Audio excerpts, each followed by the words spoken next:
to the Drew Sutton Leadership Show, lighting the way with real leaders, real stories, and real impacts. Because when leaders stop growing, the darkness wins.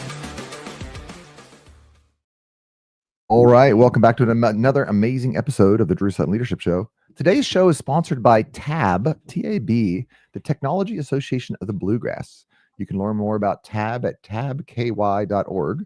And we have Apollo Automation, which is a proud founding member, and we're super excited to have them on the show. Welcome to Justin Bunton.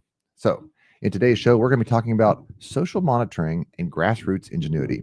Social monitoring isn't just science fiction anymore. It's already here.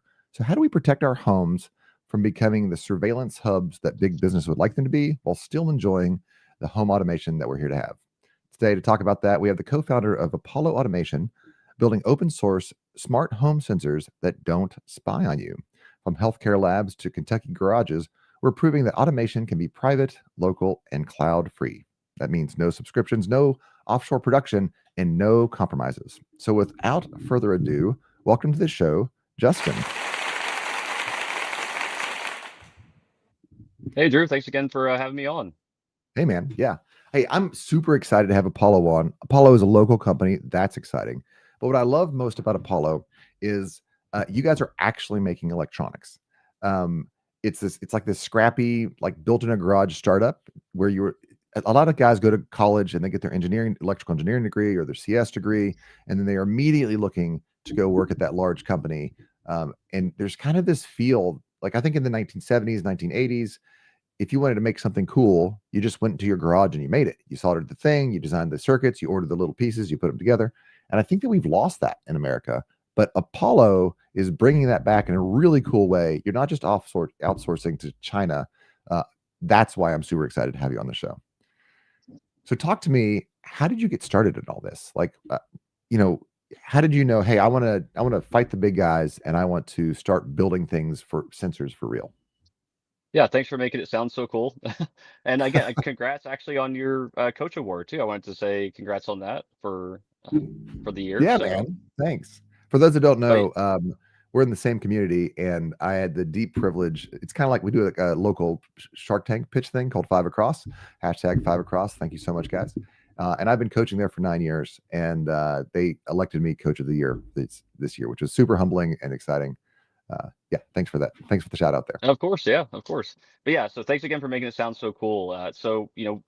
Trevor, my other co-founder, we were in this home automation, this local private community, open source community, and we saw the frustrations, and we had our own frustrations with the sensors that were on the market, and we were like, well, let's just make our own. And so we started in his basement, and then we had a product, started posting about it, and more and more people were like, hey, like that looks great, I'll buy that. And so we started selling them, and we just thought it would be like a fun little project. We would cover our R&D, and but then we started selling more and more, and 1 week in a month became 2, then 3, then 4, and then I actually left my job and started part-time. I was full-time the next week, and here we are. We have 6 employees now, and we're actually out of the basement, which is great. We left February of this year. We're having a blast and excited to do it right here in Versailles, Kentucky. Yeah, right. And for those that don't know, Versailles is, if you want to come to Kentucky, and you don't want to come to Banjo, Kentucky, you want to come to Guitar, Kentucky, Versailles is horse farm country. It is actually the best lay of land. Lexington's beautiful, Georgetown's beautiful, Frankfurt's beautiful, but Versailles is just gorgeous, gently rolling horse country, and it's super exciting to see electronics being manufactured in Versailles by local experts. So I came to electronics late in my engineering career. I started out in mechanical engineering, which makes Tinker Toys for folks in the industry, and I found myself in charge of a group of electrical engineers. And so my kids and I started modifying Nerf guns as our first hobby. So we pulled apart Nerf guns and we rewired them and we put in RC car batteries. And if for those of you that are listening and you think, man, I should get into that, you totally should. And for those that say that sounds like a lot of bruises, it totally is. But it's also a great way to spend time with your kids. Before you started Apollo, did you do any other just like home hacking stuff? Like, have you always been a tinkerer, or was that something new for you at Apollo? Yeah, definitely always been a tinkerer. Always using little Arduino boards or ESP32 boards, and just building hacking little things together that again weren't available, and run our own servers at home. And it's just that's the beauty of being able to host everything locally and privately. It just allows you to have this little playground, this sandbox to make these devices and actually use them for practical use cases. But the Nerf guns are also a ton of fun though. So there is practical things that we do, and then there's the fun things that we do. Well, that's what I love about your all story is that we're putting technology back into the hands of the people, power to the people. But it's just fun when you have these abilities. It's kind of like woodworking. I think woodworking is a little more accessible to most people, but Yeah. electronics is as straightforward. There's some skills, but it's as straightforward as woodworking, especially with Reddit and other communities. Is besides the technology of the Association of the Bluegrass, the sponsor of the show, are there any other groups that you connect with locally that helps you share that passion? So I guess they're mostly through Tab though. So Undercover Lex is a really cool thing that we go to just to kind of shed spotlight, like you said it. Who knew that there was a sensor company in Versailles? We've found other automation companies that we didn't even know were in Kentucky. So Undercover is another event that we go to through Tab. I'd say it's mostly Tab, but Kentucky actually has the KYMEP through the University of Louisville, where they will actually help you with large manufacturing equipment purchases Oh, for, yeah, which is a great program if anybody's in manufacturing and looking to, uh, you know, uh, buy some equipment to help, scale and grow their company. Check out the KYMEP, great organization. And then I'm blanking on the other one. I know there's one more that we work with, but I'm blanking on it. no, I love it. That's what's cool about the Kentucky ecosystem is that there's so many friends out there, both from the state side and just from the community side, to help Mhm. hackers get stuff done. All right, let's talk product. What was your all's first product? So our first product was called the MSR1, a multi-sensor one, and it was a motion tracking, presence tracking multi-sensor that had temperature and humidity. It could monitor actual CO2 levels. It had like light readings and lux, and it could tell you UV index. It was like, and it had a little buzzer on it and an RGB LED, and so it was this crazy little multi-sensor that was very small. I mean, like half the size of a credit card. Oh And wow, Yeah, it was a ton of fun to make, and again, that the community loved it. I love what I love about it as you're describing that sensor as an engineer. Our motto is if it's not broken, add more features. Yes, exactly. in your little multi sensor. Now I Yep. think if I recall correctly, you started selling that. That wasn't originally a home automation thing. That was an industry thing, right? You sold that to industries and you sold it to hobbyists. Is that right? Who's the biggest buyer for that stuff?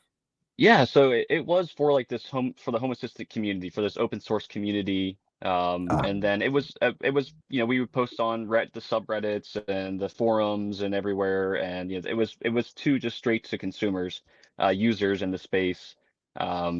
It's still mostly B2C right now, but we also do B2B as well.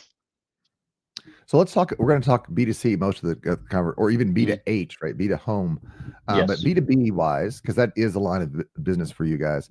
And I know there's a lot of industries out there that are looking for good sensors. We have subscription fatigue. I think that we every new little piece of software, SaaS is a great way to make money, but it's also a super Yeah. frustrating thing as you're looking at a P&L statement. Um, who have you worked for from an industry perspective? Because this is a cool story because you guys aren't just hobbyists that are like selling to the community. You have industry that's bought from you. So talk to me a little bit about your B2C, and then we'll start talking your B2B work. Oh, sorry. Talk to me Yeah. about your B2B customers, Okay. and then we'll come back and talk B2C. Yeah, so the great thing about Kentucky is there's a ton of industry, a lot more than I knew about. Before starting Apollo, didn't really know how much was here. But there's actually a lot of industry, and especially with the new battery plants coming into the Oh Ford yeah. battery plant down in Elizabethtown and Bowling Green. It's brought in other big world corporations, and so we're working with Lotte Aluminum Materials, and they're Okay. out of Elizabethtown. We're working with Kiryu, and they're out of Bowling Green. And then recently, we actually started working with the Toyota plant in Georgetown. That's home stomping ground for me. That's exciting. So like those are pretty big Yes. names. Like you're putting sensors where people are doing real production. I think that in the hobby space, it's easy to be like, oh well, these are just some kids putting some stuff together. But no, you have like real industry is trusting you guys to do the things. But you've now made a pivot. Mhm. You did B2B that got you kind of off the ground and running, but now you have a healthy B2C sensor network and automation network for home automation. Why is it important that we buy from you, not just support small business? I think that's great. Obviously, Yeah. it's a passion of mine. But when I grew up, we were all concerned about the FBI illegally wiretapping our house. And Mhm. today we ask the wiretap, which we call Alexa. We're like, "Hey, wiretap, do you have a great pancake recipe? Can you turn Yeah. down my lights a little bit?" Yep. So this is, in Black you have Black Mirror episodes. We know that privacy is a concern, but we also want super convenient things in our house. So why Mhm. is it important for us to look at you when we think about our home automation needs? Yeah, so yeah, again, it is nice to support small businesses, and we appreciate any support that we get. But yeah, it is imperative because, like you said earlier, we're in the subscription fatigue. We they've already come out and said like that they are surveillancing you, they are watching you, and it's, most people don't know that actually, like if you talk to your Google Home or your Alexa, they actually keep your recordings. So that's kind of one of the big reasons why we got into this private, fully local, free open source space. And all of our sensors are fully open source. They are fully local. They do not need cloud or internet to work. There's no subscription. The software that you run to work with our sensors is totally free and open source. It's it. I can go on and on, but that's basically like the main part is that it stays local. There's no cloud, no subscription. It's totally free. No one's watching you. You don't even need internet for them to work. It So I was I had an issue on my credit card. I think there's maybe a faulty purchase. I do have teenagers, so maybe it wasn't a faulty purchase. Any rate, I'm on the call and I'm trying to climb the ladder to talk to a real human being. And I yes. think that 5, 8 years ago, we all tried to we wanted an American person. We didn't want to talk to somebody from Mhm. India. We wanted to talk to somebody from America. But today, the activity is I don't want to talk to an AI bot. I want to talk to somebody from India. Like, oh, I made it to Yes. an Indian. It's fantastic. Um, I think that speaks to a lot of why working with a company like you is so important. I have friends in the home automation space where they automate people's vacation homes, that sort of a thing. Mhm. And you're kind of there's some value in buying the proven thing, but there's no adaptability in that also. And it's hard to get a hold of a real person. Do you guys do custom automation or do you all mainly just sell sensors and hobby things? Yeah, no, we can do custom sensors as well. That's one of our, big points that we're trying to let people know is that, yeah, we are making sensors for home automation, industrial, commercial automation. But if you have a custom project that you want us to work on, we can spin it up and have, an actual, concept to prototype in, a month or two. Very quick. Trevor and I fully own the company. We're bootstrapped. There's no outside investment. We make all the decisions. We do what we want or what the community is asking us. So yeah. I, so here's what I love about that as well. As somebody that got into Nerf guns, like kind of to a CrossFit level, like there's like, Yeah. oh, this is a hobby, and then there's like somebody shut that guy up level. Yep. So that's where we got into on Nerf guns. Um, and when you have your finger on the pulse of the community, of the nerd community, or the bleeding edge community, that is a different ownership structure than when you're just, oh well, we had our quarterly market review meeting and we checked the benchmarks and we were trying to be competitive on. Like, no, this Apollo is right there in the Reddit channels. They're right there talking to their customers, making and being able to pivot because you have the manufacturing in house. I think that's so cool. What is your favorite part about having that sort of close connection? Do you have any cool customer stories where you've been able to pivot on a dime and really help them? Yeah. So I think it's just cool that we grew out of the community. We were community members before. We saw the frustrations. We had our own, and that's that's what started the company. Um, and we have some cool customer stories. I think one of our coolest ones that really kind of lit a fire under us was one of our early users used our motion presence detector to actually track them in their room, and they had an oscillating fan, and they actually programmed the fan to follow them wherever they were in the room. So that was one of the really cool things that they were able to That's do. super cool. It's we have ideas and like, oh, the customers or community will use our sensors for these applications, and then they come post on our Discord or forums, and they're like, look what I did. It's like this crazy thing that you never even thought was even possible. Yeah, I think that's super cool. I mean, that reminds me of the YouTube channels. I'm a little bit into AI. I'm not Nerf gun into AI, but I'm pretty into AI. And I also come from a defense tech background. And so Okay. there's a guy that's using AI to write code that has a turret he's using an airsoft gun to shoot balloons right now. But Yeah. I think we all understand what's going on there. Yeah. Anyway, it's just this really cool moment where, again, the power of creation we're taking it back from the Fortune 500s and we're putting it into a local community that we can connect with, and we can make a small run of solutions.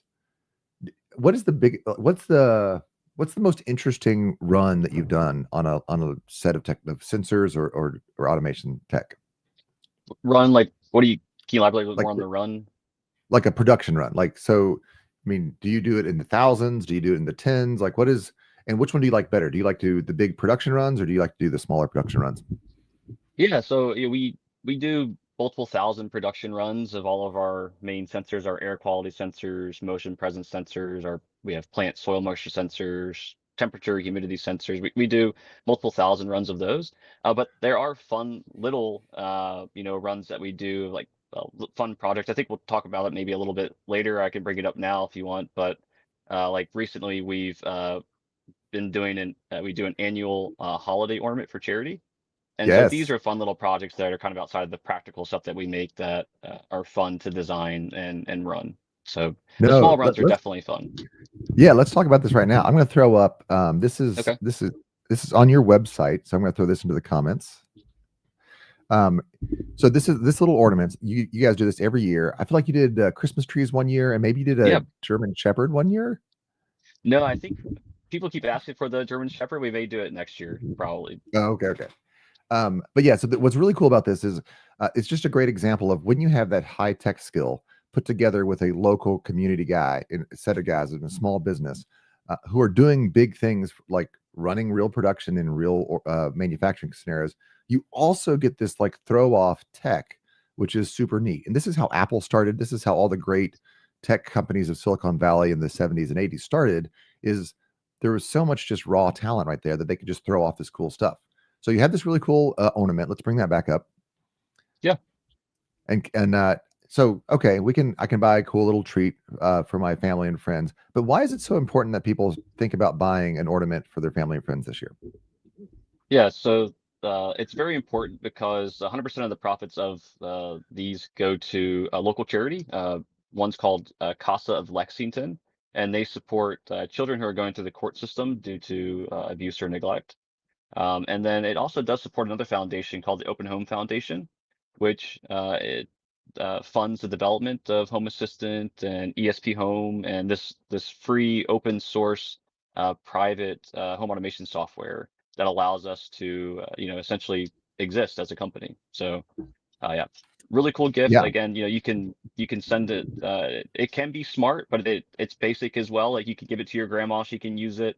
It does light up. It has like 58 LEDs on it. There's a little piezo buzzer on it that plays Christmas tunes. But then again, if you wanted to make it smart and use it in your home, you could as well. yeah. No, I love this. I actually had some friends that have donated. Like, I have long-term friends that have been volunteering with CASA for years, and it's a really important thing. You're able as an adult to step in and be an advocate for people in their most vulnerable moment, right? Just imagine for a moment that you or I have a legal issue that affects our entire future. We are at least adults and we have some concept of the things that we need to do. But now imagine that you're a 7-year-old girl, 7-year-old boy, and your parents have been removed, or there's some sort of scenario. Who's there to protect you and to tell you what needs to happen? It's not your school Exactly. principal, not your Yeah. pastor, and it takes time. Somebody has to go to the court and has to sit through it and read through the documents and help the kid understand what's best for them, and then kind of coach them on what needs to happen.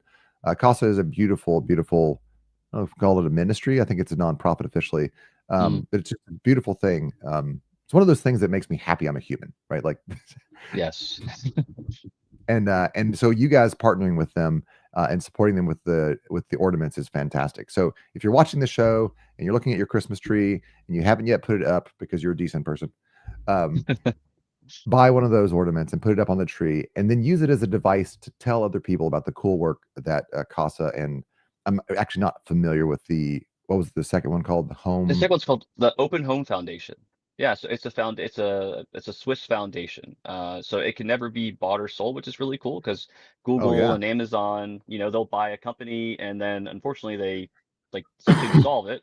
So that's something Yeah. that Well, was the founder of Home Assistant was kind of concerned about. He didn't want to kind of get bullied into having to sell it and then them killing this free open source software that you self-host, and that way they can, the bigger companies can continue to spy on you. yeah. I'm actually gonna we're gonna have a chat about that offline because Mhm. I have a couple of projects that I'll be pitching and I'll be starting to expose to more people in 2026.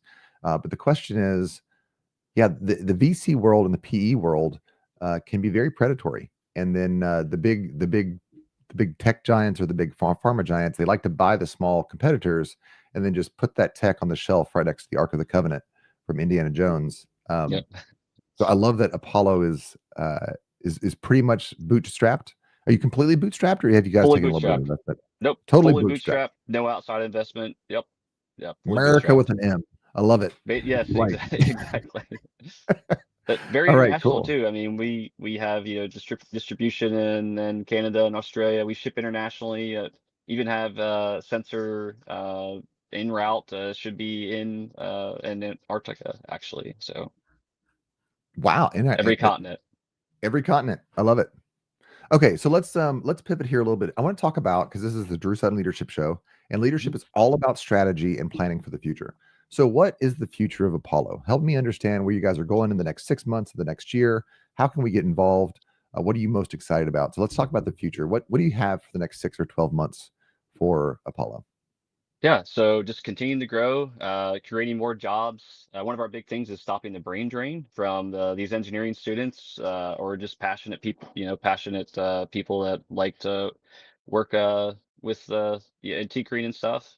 But yeah, just creating jobs. There's six of us now. We're be looking for some more engineers here soon. Just expanding our product category, moving into different spaces. But yeah, just we haven't even been out of the basement for a year yet, but so we're really excited just to kind of hit that milestone, and just continue growing, and again creating jobs here locally and just supporting and giving back to the community that's helped us and allowed us to kind of grow out of it. Yes, I love it. So let's say I'm a home customer. Who is an ideal customer for you? Obviously, individuals are customers when you want to automate your home. Do you offer packages where I can just buy a whole suite? And why should I start looking at that as an individual? Why is home automation worth thinking about? Yeah, so we do have everything you need to get started with your smart home. And again, we've kind of already talked about why you should move to use Home Assistant, something that's self-hosted, that's local. Not only because you're not being spied on, you have full control over it, and not to mention again that it's free. But you don't have to worry about subscription price increasing. You don't have to worry about them taking functionality away. It's just there's peace of mind and having this fully local open source smart home, and then there's all the practical things that come with it. So it's again, the automations are unlimited. You can basically, if you can imagine it, you can then probably do it. But just simple things like turn your lights on when one of our motion detectors detects you. The nice thing is that they can detect you when you're still. It's this simple stuff like that, but then you can get as advanced as, on this day at this time, run this fan and then start this pump. It can be very intricate. I love it. What do you guys do anything in particular? Are there any like media channels that you really follow, or do you go to any the it's escaping me, any conferences that you go to, any expos that you go to? How do you guys keep on the Yeah. cutting edge? Yeah, so again, we're still in that community that we grew out of. We're on Reddit and forums. We stay up to date with the Home Assistant podcast or the HomeTech.fm podcast. We also go to conferences. We're actually going to be at CES in January. It's a consumer electronics show, largest consumer electronics show. So we'll be there with a bunch of our industry partners. We've also gone to IFA in Berlin, which is their like large tech conference. So yeah, we try to keep our finger on the pulse. We try to stay on top of everything. It can be even difficult for us as a tech company. We kind of get busy with what we're working on. But so that's how we kind of stay up to date, is just kind of being in the community and watching podcasts and stuff like this. I love it. Well, we are running out of time on the show. I want to give you just a couple of minutes. Anything you want to say to the audience here, anything you want to remind us of, give us a call to action for, and then I will wrap us up. Yeah, no, just thanks again for having us on. It's just, again, I feel like it always surprises people that there's a company making, smart like IoT sensors for, home and industrial commercial automation, right here in Versailles. We just appreciate everybody's support. If you could help, again, 100% of the profit of the Ornament goes to charity. And it's just a fun little gift. But yeah, we just appreciate the support. If you need any custom sensors made from us, then you can reach out to us through apolloautomation.com, or you can reach out to us at support@apolloautomation.com. And again, we just, thankful for our community, and just, want to keep growing, creating jobs here, and just, we hope everybody has a good holiday season and everybody's safe. I love it. Well, listen, Justin is being a little bit modest. Apollo is an amazing company of tech geeks that decided to do it for real and are keeping the innovation alive here in Kentucky and in America. I love Apollo because they are the company that can do it for industry and they can do it for the home automation. It keeps that spirit of ingenuity and garage level grit in the industry, and it keeps the big guys on their toes. If you're thinking about home automation, but you don't want another wiretap in your house, and you want something that is somewhere in the middle. It's not selling your soul and it's not selling your data and your privacy, but you do want to enjoy the automation world that we live in and the wonders of technology. Reach out to Apollo Automation. They can probably make you something custom. And if you're a corporate client, we haven't really talked about this, but if you're a manufacturer and a corporate client, don't think that you have to be stuck with China supply chains and with going to the big guys and then kind of making it work. If you need a custom solution, bring Apollo in early. They can probably make the sensors and the infrastructure that you need without selling your soul to an IoT nightmare web.